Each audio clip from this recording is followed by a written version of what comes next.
নমস্কার, স্বাগতম সনাতন বাণীতে, যেখানে প্রতিদিন ভগবানের বাণী আপনার মনে শান্তি এনে দেবে।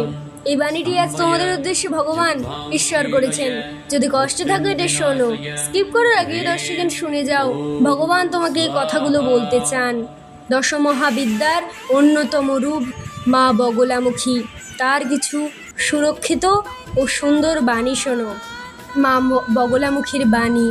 যার হৃদয়ে বগলামুখী মা আছে, তার শক্তি নিজেই স্তম্ভিত হয়ে যায়। মায়ের কৃপা থাকলে বিপদও পথ বদলায়, ভয় নিজেই হার মানে। বগলামুখী মা শুধু শত্রুকে নয়, অশুভ চিন্তাকেও নীরব করে দেন। বিশ্বাস রাখো মা বগলামুখীর ওপর, তিনি আশীর্বাদে করেন সকলকে, অসম্ভবও সম্ভব হয়ে ওঠে।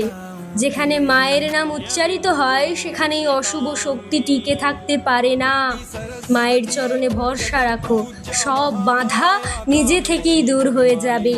বগলামুখী মা তোমার আমার সকলের ভয়কে শক্তিতে রূপান্তরিত করেন। শুদ্ধ মনে আর ভক্তি থাকলে এই দুটি মায়ের কাছে পৌঁছানোর পথ। তাই আজকের এই বাণীটি যদি ভালো লেগে থাকে তাহলে একটা লাইক করে দাও, আর ফলো করতে ভুলো না। ইউটিউব থেকে দেখে থাকলে সাবস্ক্রাইব করতে ভুলো না। ভগবান তোমার আমার প্রতিটি জীবের, প্রতিটি প্রাণীর যেন মঙ্গল করেন, এটাই আমাদের কামনা, এটাই আমাদের বাসনা।